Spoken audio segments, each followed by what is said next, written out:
You know, kind of a nice little Thursday. You got TNF, Steelers at the Browns. You have West Virginia versus Virginia Tech. You got a little Sunbelt action with Coastal Carolina if you want it. I don't know. Might even swing by Bed Bath & Beyond. I don't know if we will have enough time, though. Prater in the Ball Game. What? Idaho Sports Talk. What does that even mean? It's a movie I've seen 1,000 times that you have never heard of. It's called Old School, and that's a Will Ferrell line from the classic character Frank the Tank.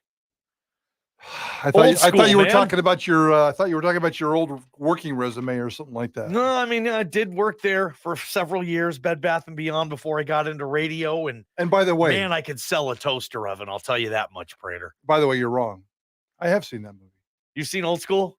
Is that the one where Will Ferrell runs naked down the street? Yes. Okay. Is KFC still open? I don't remember that. And I was probably watching it because I was probably in the same state of mind that Will Ferrell was that night. But I do remember watching Will Ferrell's ass run down the street naked. That's a classic, man. Anyway, what's your favorite Will Ferrell movie? 208-424-9300 on the Cloverdale Plumbing text line. We'll talk about that stuff. Boise State in El Paso right now. They flew in today.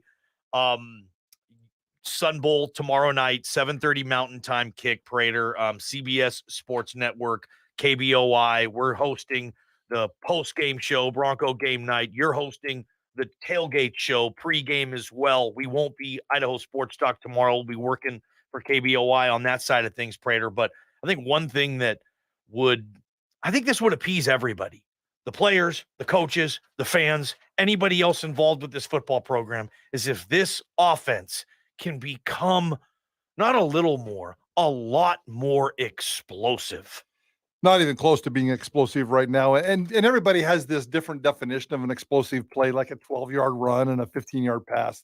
I mean, we're talking big numbers here. We need 25, 30, 40, 50 plus yard type of plays. And we all know that Boise State has only had one of those so far. Taylon Green's 74-yard touchdown against Oregon State. That's it. George Holani's biggest is a 34-yard play. If we're looking for splash plays, which Johnny Ballgame calls them, I call them sexy plays. You know, Skinner had the interception. We know that Andrew Simpson and Devin Wright teamed up for that punt return, got themselves a nice little score there. But after that, Billy Bowens, a 41-yarder, and Cole Wright, a 47-yarder against New Mexico, both in the first half. Against UT Martin, Cobb's a 33-yarder, Cutter a 26-yarder, both in the first half. Boise State has a few explosive, sexy splash plays, whatever you want to call them. Almost a majority of them are in the first half. This offense, as we know, goes to sleep in the second half in terms of just trying to crank out 3 yards, let alone 74 yards ball game. And the thing about an explosive play, they're not always designed to be an explosive play. An explosive play can be a fullback dive if the fullback's able to run for 30 yards, 12 yards, whatever your definition is. It's not like, hey, well, we don't have a lot of explosive plays because we're not really trying to be explosive. That's like the dumbest thing ever. That's like saying, well, I'm not trying to look my best. I'm not trying, right? I mean, I'm not trying to work hard or anything. Like, of course you want explosive plays. You can't say, well, you know, we're dumbing this thing down. We're going to huddle. We're taking our time, more ball control, so we're not trying to be explosive. You would never say that or act that way. An explosive play, like I heard Bruce Arians say once, there is a touchdown on every play. You just have to find it. Wow. Yeah, every play could result in a touchdown if it's done correctly. And Boise State hasn't found a lot of those plays this year for them to score like they did on the opening drive last week against Martin. That was a great drive, but it took 7, 8, 9 plays. I'm trying to think if it was even more than that. Boise State's in this offense right now where they have to put almost a 10-play drive together to get in the end zone. And we've already started to see this team have the same trouble it had last year when they get into the red zone. All of a sudden, I get it. When you're in the red zone, 80% of your playbook is out the door, you know? You have to have a different red zone playbook, and theirs hasn't worked. So explosive plays for a lot of times, I mean, you need those kind of, I don't want to call them a gimme touchdown or an easy touchdown, But it's like in baseball, you get the 3-run home run. All of a sudden, that's a big play. In football, sometimes you need that 70-yard run, that 65-yard pass. You get a couple of those a game. Obviously, those add up. And like you just tallied, you said basically didn't you detail every single explosive play Boise State has had so far in this 2-1 start? Yeah, probably not to their definition because their standards are just a little bit low in terms of how many yards an explosive play is. But yeah, the Bowens and the right one against New Mexico, Cobbs and Cutter against UT Martin. All 4 of those plays, by the way, led to scores, either field goals or touchdowns. See? That tells you the importance of explosive plays. Ball game, I got 3 things that are going on here. Why are you holding up 5 fingers if you only have 3 things? I was just trying to get you to pause or something. I don't know. I'm off today. Who the hell is Jeff Drinkwitz? And I'm really off today. That's funny. I'm on this diet. I had a cheat meal today, and it just got me all whacked up. I'm all messed up today, Ball. You got a cheat meal in. I had a cheat meal in today, and my body's all. I got salmon tonight. I got it. Nice. That's a freebie for me. Is it? Yeah, that's a salmon. freebie for me. Yep. George Halani's not a speedster. George Halani has one 50-yard run in his entire career at Boise State. I believe it was against New Mexico last year, and it was 50 yards on the dot. That is his longest play. Go back and look at his entire career. His entire career, when we're talking explosive plays, we're looking at 25 to 45 yards. He is not going to be the guy that's going to rip off a 74-yard touchdown like Taylor Green. So George Halani is not a speedster. Yeah. And that's just not going to happen. I don't think Hank Bachmeier is a very good long passer. And I've been saying that for 2 or 3 years. Deep ball passer. And I like Hank Bachmeier. I think Hank Bachmeier is a good quarterback. Hank Bachmeier, until the last couple of weeks, has gotten better every single year. And I've always been a supporter and a believer, even when nobody else is, of Hank Bachmeier. But I've also said he is not very good at throwing the deep ball. They try. Sometimes it works. Sometimes it doesn't. A lot of times Khalil Shakir bails you out and makes you look good. That's what I was going to say. You know, but Hank Bachmeier does not throw a great deep ball. I'm also afraid to say, and I feel bad about saying this, I think the wide receiver room has been exposed. I don't think there's elite talent in Boise State's wide receiver room. They told us Billy Bowens was explosive fast. I haven't seen it, nor have I seen them take advantage of it. Caples, he's doing a nice job, but I don't see him being the exceptional wide receiver. And Steph Cobbs came in with all this hype and all this circumstance, and it has as many touchdowns as Devin Wright, a defensive lineman. They're even right now. Yeah, Devin Wright and Steph Cobbs both have 6 points this year. I think they both have 6 points. Okay. So that tells you what you need to know about Steph Cobbs. I think the wide receiver room is under deficient in terms of talent. I think Hank Bachmeier struggles with the deep ball. Yeah. And George Halani is not your sprinters type, breakaway, speed kind of back. Those are the 3 things that are holding Boise State back from explosive plays. So if that is the case, you're going to see this defense or defenses creep up a little bit, and they're going to dare Boise State to do what you say they're not very good at. Hank on the deep ball, receivers running deep routes, catching those, as they say, 50-50 ball opportunities. I will say this.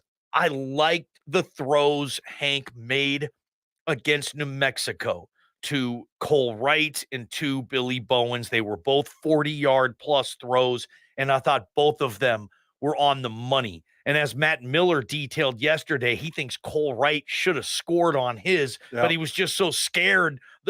I guess that's scary. He was nervous that he was going to drop the damn ball. He just kind of went to the ground with it. He didn't.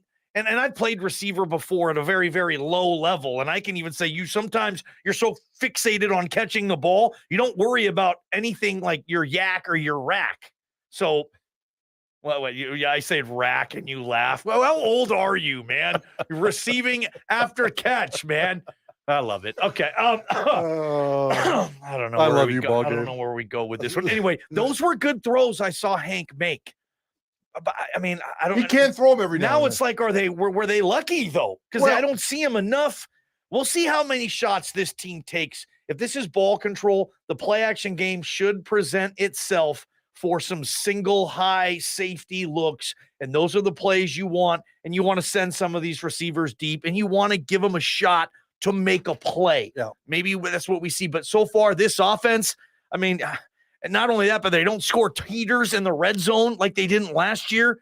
and they're not getting these explosive plays. UTEP could be the perfect antidote for this, though, right? They suck, man. They suck. They're stinky Sullivan. Boise State should kick the hell out of these yahoos, man. Yeah, it just bothers Scrubs. It bothers me that this game's even on the schedule, but that's beside the point. Home with UTEP. And this isn't even Texas. It's Mexico, damn it. or Eastern Arizona. Yeah, it's not. Everybody, all the Texas guys are excited to come home, and they're like, but no one was close to El Paso. Yeah. We're in the Dallas Metroplex area. It's a 10-hour drive to get to El Paso from there. It's like, this doesn't check the box. Well, hey, we're playing in Texas. It's El Paso, man. I've been there. You've been there. It's like the Garden City of Tucson. A total Garden City.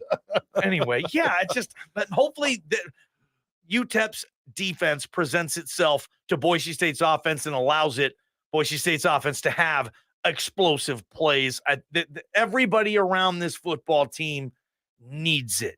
They need some big breakaway explosive plays. I don't know how they're going to get them. I mean, it can be like Static Cobb's last year. He had that quick slant and he took it 60 plus. I think that was against UTEP last year. I mean, explosive play can be a 6-yard slant. You got to make a couple guys miss.